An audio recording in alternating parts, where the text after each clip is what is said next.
What is going on today, guys? Tomcat here, and today we are back in Spin Tires for the start of a brand new adventure. Now, we're starting off on a map called Forest Mountain Roads, and we're actually also starting out with the bare shell, pretty much the bare chassis and shell of a Toyota FJ40 Land Cruiser. Now, the cool thing about this mod is you can pretty much build the thing however you want to. Now, first thing we're going to do, I mean, you have a few different options, not like unlimited customization, but you've got FJ40 hardtop, FJ40 open top, and FJ40 soft top.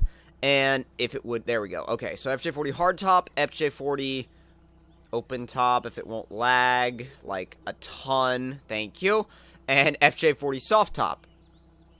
Again, it likes to lag. If we can get it to actually work, please. The soft top actually looks kind of cool. Let's put the soft top on and see how it looks.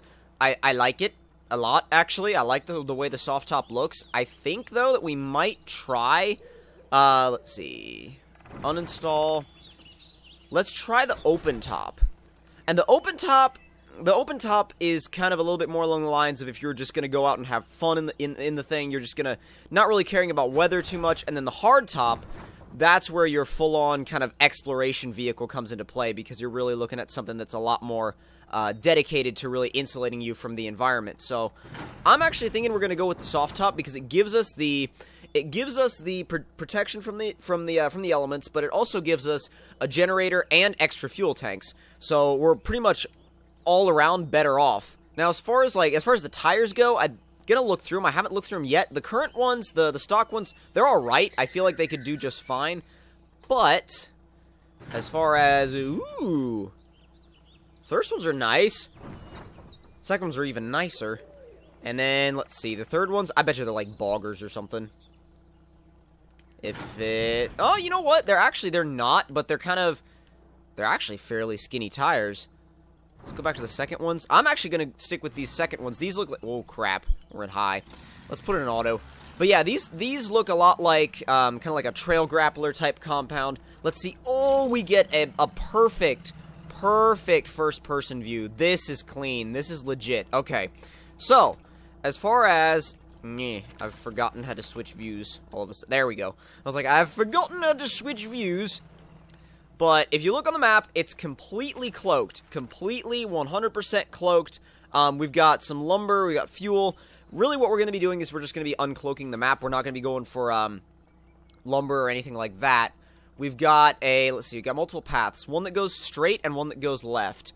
I'm kind of more inclined to go with the one that goes left, just because. I don't know why, I just kind of picked it at random. If you look at the generator, too, it says Bregel Garage, or Bregel_Garage on it. Now, Bregel's Garage, he makes some really cool mods. They're really high quality, they're really well done.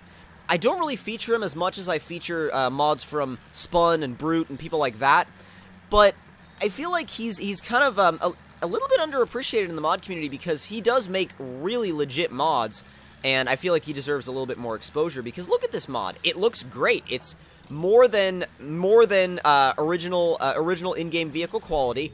Let's actually put it in low so we can just kind of, you know, crawl along, all chill, as we probably, hopefully, not honk the horn again. But, oh yeah, just eating up the mud. Reminds me of this actually, it's funny because this particular stretch right here literally reminds me of a off-roading trip I took with a couple of my Jeep friends recently. And it's fun because you're just kind of, you know, you're out in the middle of the woods on this, like, abandoned road, basically, you know, this abandoned dirt road, like muddy dirt road in the middle of the woods, and you're just kind of going along, crawling along, you know, occasionally you cross a small creek or whatever, you know, a large creek, small river, you know, what have you, and it's just so chill, kind of like to be out, whatever, you know, like in the wilderness, or, you know, just kind of going along in a Jeep or off-roader, whatever you're in, really. I mean, FJ40, FJ60, even FJ80. Some of the FJ80s have been converted into really nice off-roaders. I mean, they were off-roaders from the factory, but still. All right, left, right, left, right. Let's go left. Let's go left. And let's actually hang out in first person for a bit, too. because this is the first vehicle that I've had in Spin Tires in a while that was actually really worth driving in first person. I mean, the gauges don't move, the steering wheel doesn't move, but that's fine. It's spin tires. Because if you can make an interior look this good in spin tires, you're doing something really, really well. It's just so cool, too. It's really like it replicates the off-road experience a little bit better than you might think, because the only thing that obviously it doesn't replicate is the feeling of being, you know, thrown around by rocks and bumps in the road and stuff like that. And then when the car does start to go forward, the camera does this weird thing where it pitches into the roof. We're not getting stuck already. Are you serious? Can't be. No way. I can definitely get that he did a really realistic setup on this thing, so we're gonna have to play our cards definitely on the more realistic side as far as what kind of line we take, and how we off-road the thing. But let's see. Try and give it a little bit more traction. There we go. See if we bump it up to high. It just, yeah, it spins and then shakes and starts to stall. So high is really not worth it. Trying to get out of here without spinning if possible. Starting to get one tire up close to this banking. If we can get one tire up on the banking, we might be able to scavenge some extra grip. Trying to let off the throttle a little bit. Not too much, though, because if we let off too much, we'll just die. Push forward a little bit more, push forward a little bit more. There you go. There you go. And, like, literally just on that first mud hole, this thing is proving to be a really realistic setup. And I like that, because it kind of gives a sense of tension to what you're doing in the game. It gives you a sense of, like, oh god, I better not go over there. I might get stuck. Like, this thing actually has the chance that you might get stuck. And some of the vehicles in spin tires, you know, they're just crazy. They'll go through anything. They're extremely powerful. And it's just like, you know, I don't give a crap. I'll go through whatever you put in my way. But something like this that's a lot more realistic, you have to kind of pick and choose your battles with mud holes and stuff like that. I'm even having a lot of trouble getting out of this one. It's a slow go, but it's getting there, I think. Is the rear end out of the mud yet? It's almost out. It's almost out of the mud. Come on. Come on. I don't want this to be the ending already. Jeez. We're only like 6 minutes into or 6 or 7 minutes into an adventure that is supposed to actually. I'm hoping to make a series out of this adventure, because maps like this lend themselves well to an adventure series. And I've done a couple of adventure series in spin tires a while back, and you guys really seemed to enjoy them. So, and I haven't done one in a while, and I enjoy filming them. So, let's see if we can get ourselves out of here. And again, sometimes it really does take this long to get out of a mud hole. I mean, in real life, sometimes you need a tow, sometimes you need to winch to a tree. And sometimes if you just keep pushing, you will eventually get out, like we almost have. Just need to stop spinning. There we go. We're starting to get grip. I let off the throttle a little bit. The problem is, there we go. There we go. We're at about 3/4 throttle now. And, you know, just kind of chugging along. And it's honestly more entertaining to me when you go about it that way. Like, when you go about it with a more realistic vehicle, and it just kind of, you know, chugs along, and it eventually works its way out of a mud hole. You know it's making progress, but, you know, you also know you got to be careful. Like, for example, with this one, I'm just going to go around the side, and I'm going to try and keep it up in high to keep my wheel speed up. That went much easier than before. I didn't mean to honk the horn. I don't know why I keep hitting that right bumper.